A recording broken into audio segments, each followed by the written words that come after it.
বন্ধুরা, হিন্দু ধর্মের অত্যন্ত পবিত্রতম একটি দিন হলো রথযাত্রা। এই রথযাত্রা সোজা রথ এবং উল্টো রথ দুটির মাধ্যমে শুরু এবং সমাপ্ত হয়।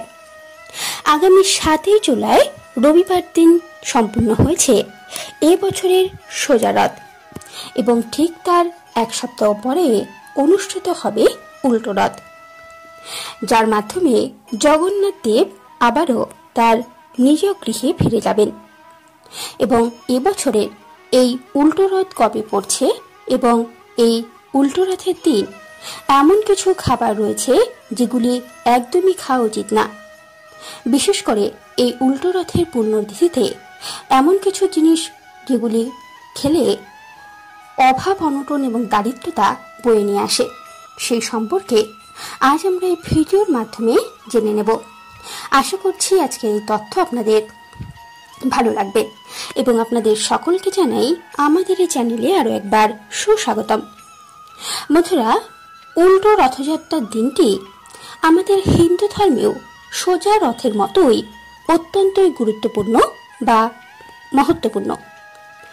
প্রাচীন এবং সনাতন বিশ্বাস মতে এই দিনটির জন্য পালনীয় কিছু আচার আচরণ রয়েছে।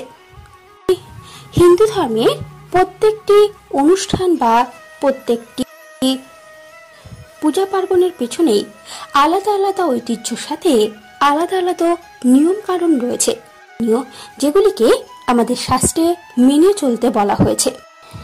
তেমনি এই উল্টো রথেও এমন কিছু জিনিস রয়েছে যেগুলি মানা আবশ্যক। আষাঢ় মাসের শুক্লপক্ষের দ্বিতীয়া তিথিতে অনুষ্ঠিত হয় জগন্নাথ দেব, বলভদ্র ও সুভদ্রার রথযাত্রা উৎসব। এরপর আগামী 16 জুলাই পুরীতে পালিত হবে উল্টো রথযাত্রা এবং আগামী 16 জুলাই পুরী সহ পৃথিবীর সমস্ত জায়গায় যে জায়গায় রথ উৎসব পালিত হয় সেই সমস্ত জায়গাতেই পালিত হবে উল্টো রথযাত্রা। যদিও এবছরের রথযাত্রা অত্যন্তই গুরুত্বপূর্ণ ছিল, কারণ 53 বছরের পর সেক্ষেত্রে এবার সোজা রথ পালিত হয়েছে দুদিন, 7 জুলাই রবিবার এবং 8 জুলাই সোমবার। উল্টো রথযাত্রার দিনটিও সোজা রথের মতেই অত্যন্তই গুরুত্বপূর্ণ। প্রাচীন ও সনাতন বিশ্বাস মতে এই দিনটির পালনীয় কিছু আচার আচরণ আছে। মনে করা হয় সেগুলি অনুসরণ করলে জীবনে অনটন দুঃখ থাকে না এবং এই উল্টো রথের দিন খাওয়া দাওয়ার রয়েছে বিশেষ কিছু বাধা নিষেধ। এই উল্টো রথের দিন শাস্ত্রে পটল খাওয়াকে নিষিদ্ধ বলা হয়েছে।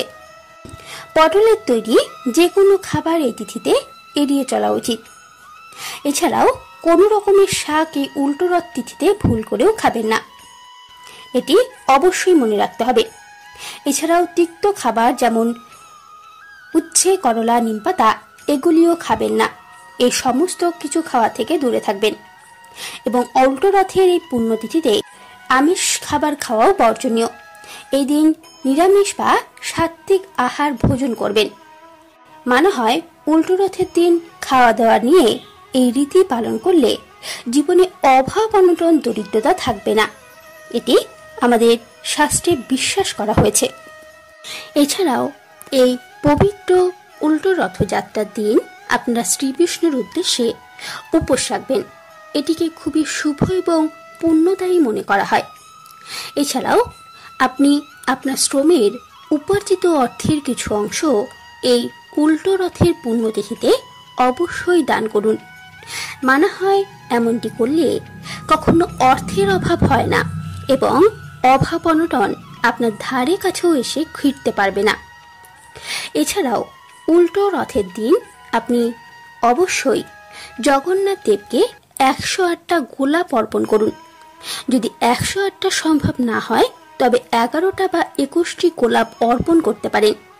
মানা হয় এমনটি করলে সারা বছর রোগ শোক থেকে দূরে থাকা যায় এবং সকল মনের ইচ্ছে পূর্ণ হয়।